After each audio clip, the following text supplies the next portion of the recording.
Welcome to ETV prime. Venkaiah Naidu గారు, ఇది పరిచయం అక్కర్లేని పేరు. చాలా మేధావి, ఆయన గొప్ప రాజనీతిజ్ఞుడు. అలాగే ఆయన ఒక ట్రబుల్ షూటర్గా కూడా బీజేపీలో పేరుంది. ముఖ్యంగా సౌత్ ఇండియా నుంచి ఆయన బీజేపీలోకి వెళ్ళటం వల్ల రాజకీయంగా చాలా సమీకరణాలు, లేదంటే రాజకీయంగా చాలా మలుపులు తిప్పగలిగారు ఆయన. అలాగే బీజేపీలో బాగా పట్టున్న వ్యక్తి, దేశ రాజకీయాల్లో కూడా, కేంద్ర రాజకీయాల్లో కూడా బాగా చక్రం తిప్పిన వ్యక్తి ముఖ్యంగా. అలాగే బీజేపీలో కూడా చాలా అత్యున్నతమైనటువంటి పదవులు అధిరోహించినటువంటి వ్యక్తి. అలాగే అంతేకాదు, ఆయన ఒక ఉద్యమకారుడు కూడా. జై ఆంధ్ర ఉద్యమంలో ఆయన జైలుకి వెళ్ళినటువంటి చరిత్ర కూడా ఉంది. ఇంకా ఆయన పిల్లలు నిర్వహిస్తున్నటువంటి స్వర్ణ భారతి ట్రస్టు, అలాగా ఇలా అనేక పార్శ్వాల్లో ఆయన చాలా గొప్ప వ్యక్తి, నో డౌట్. అలాగే ఒక క్రమశిక్షణ కలిగినటువంటి రాజకీయ నాయకుడు ఆయన. ఖచ్చితంగా ఈ తరం వాళ్ళంతా కూడా ఆయన దగ్గర నుంచి క్రమశిక్షణ నేర్చుకోవాల్సిన అవసరం ఉంది.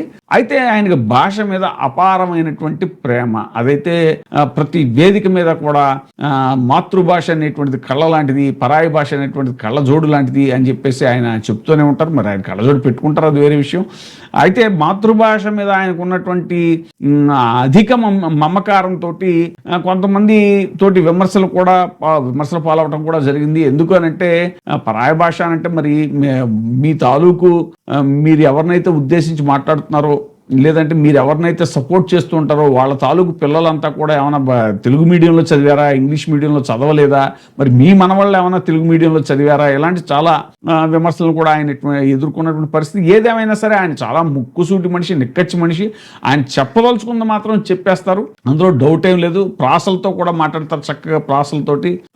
పైగా మంచి భోజన ప్రియుడు అని కూడా ఆయనకి పేరుంది. ఇలా అనేక పార్శ్వాల్లో ఆయన అన్నిటికీ అబౌవ్ ఆల్ ఉపరాష్ట్రపతి పదవి లాంటి పదవిని అధిరోహించడం అనేటువంటిది మనకు తెలుగు వాళ్ళకి చాలా గర్వకారణం. ఆయన ఆ స్థాయికి వెళ్ళటం అనేటువంటిది, ఇవన్నీ ఎన్నో ఉన్నా కూడా, అయితే ఒక నాయకుడు, ఒక దేశ రాజకీయాల స్థాయి నాయకుడిగా ఆయన ఎదిగారు. ఒక రాష్ట్ర స్థాయి నుంచి దేశ రాజకీయ నాయకుడిగా ఆయన ఎదిగారు.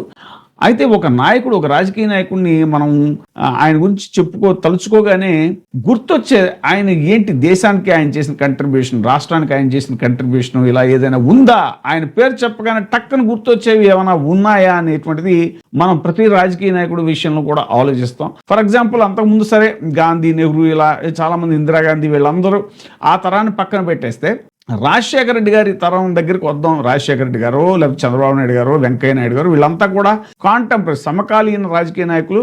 కాస్త 1 year అటు ఇటులో కాబట్టి వీళ్ళ జనరేషన్ గురించి మాట్లాడుకుంటే, ఇప్పుడు రాజశేఖర రెడ్డి గారు, ఆయన తలుచుకోగానే టక్కని గుర్తొచ్చేది ఏంటి మనకి, ఒక ఆరోగ్యశ్రీ, ఒక రైతులకు ఉచిత విద్యుత్తు, ఇలాగా అంటే ఒక బ్రాండ్ అనమాట. ఆయన ఫీజు రియంబర్స్మెంట్, ఇలా ఎంతో మంది జీవితాలని మార్చినటువంటి గేమ్ చేంజర్ అయింది ఆయన తెచ్చిన పథకాలు కానీ అవన్నీ కానీ. ముఖ్యంగా ఆరోగ్యశ్రీ పేరు చెప్పగానే రాజశేఖర రెడ్డి గారు గుర్తొస్తారు. రాజశేఖర రెడ్డి గారు అంటే ఆరోగ్యశ్రీ, ఆరోగ్యశ్రీ అంటే రాజశేఖర రెడ్డి గారు. అది ఆయన పద్ధతికి. చంద్రబాబు నాయుడు గారినే మాట్లాడుకుందాం.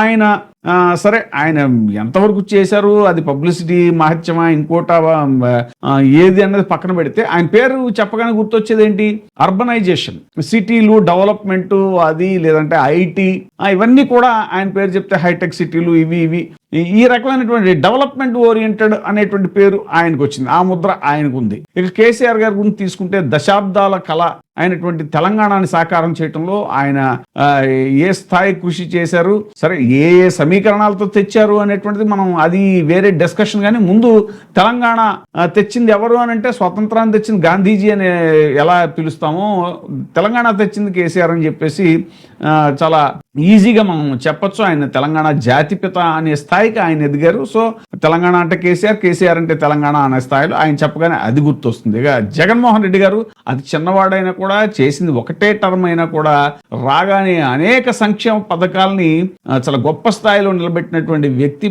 సంక్షేమ పథకాలకు పెద్దపీట వేసి, ముఖ్యంగా అమ్మ ఒడి లేదంటే ఇలాంటివి ఎన్నో అలాంటి పథకాలు ఎన్నిటినో తీసుకొచ్చినటువంటి వ్యక్తి.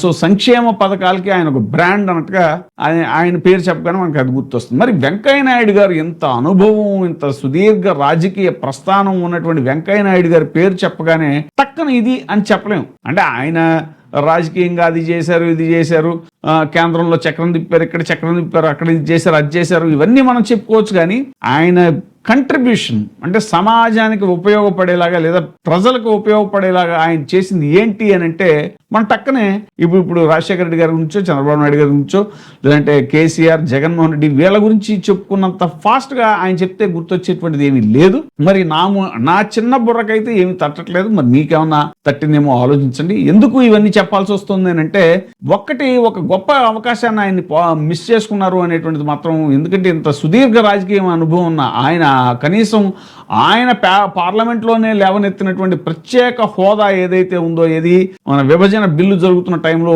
10 ఏళ్ళు కాదు 15 ఏళ్ల పాటు ప్రత్యేక హోదా ఇవ్వాలి అనేటువంటి ఏదైతే పాయింట్ రేస్ చేసి ఆయన ఛాంపియన్ అయ్యారో, ప్రత్యేక హోదా ఛాంపియన్ అని పేరు ఆయనకి, అది రియాలిటీలో కూడా ఆ ప్రత్యేక హోదాని తను అధికారం 2014లో అధికారంలో బీజేపీ అధికారంలోకి వచ్చిన తర్వాత అక్కడ అంత గొప్ప పొజిషన్లో ఉన్న ఆయన ప్రత్యేక హోదాని ఆంధ్రాకి తీసుకొచ్చి ఉంటే బాగుండేది.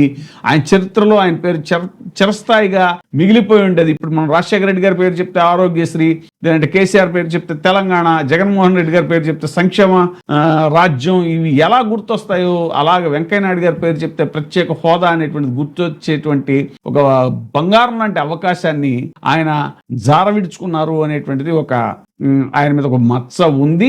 అయితే ఆయన అలాగా దాన్ని అడగకుండా ఉండటం కోసమే బీజేపీ పెద్దలు ఆయన్ని పాలిటిక్స్ నుంచి పక్కకు పెట్టడం కోసమే ఉపరాష్ట్రపతి పదవి ఇచ్చారు అనేటువంటి వాదన కూడా ఉంది. ఏదేమైనా సరే ఈ మాటలను ఎందుకు చెప్పుకోవాల్సి వస్తుందంటే, తాజాగా వెంకయ్య నాయకుడు అనేటువంటిది ఆయన మీద ఒక పుస్తకం రాస్తే ఆ పుస్తకం ఆవిష్కరణలో ఆయన ఏమన్నారంటే, చాలా మంది నన్ను ఆత్మకథ రాయాలని అడిగారు, అయితే నేను రాస్తే కనుక చాలా నిజాలు బయట పెట్టాల్సి ఉంటుంది, అవి చాలా మందికి నచ్చకపోవచ్చు, అందుకే నేను రాయలేదు. నా జీవిత అనుభవాలు ఇతరులకు ఉపయోగపడాలనే ఉద్దేశంతో మా శర్మ అనేటువంటి ఆయన రాశారట ఆ పుస్తకం. ఆ మా శర్మ అడిగితే అంగీకరించాను అని చెప్పేసి మాజీ ఉపరాష్ట్రపతి వెంకయ్య నాయుడు గారు చెప్పడం జరిగింది.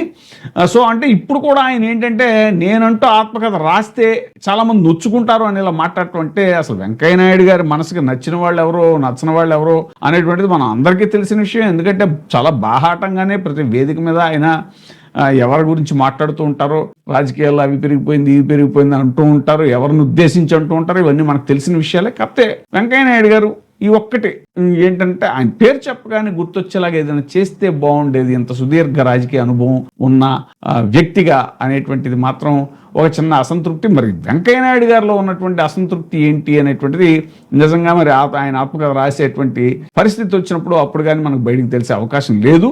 బట్ ఆయన మనసులో ఎవరున్నారు ఏంటి, ఎవరు పాజిటివ్గా ఎవరుంటారు నెగిటివ్గా ఎవరుంటారు అనేటువంటిది రాజకీయాల మీద కాస్త అవగాహన ఉన్న ప్రతి ఒక్కరికి కూడా తెలిసేటువంటి విషయం. ఇప్పుడే సబ్స్క్రైబ్ చేయండి, లైక్ చేయండి, షేర్ చేయండి. WEIGH TV ప్రైమ్, మీ ఉత్తమాభిరుచుల సమ్మేళనం.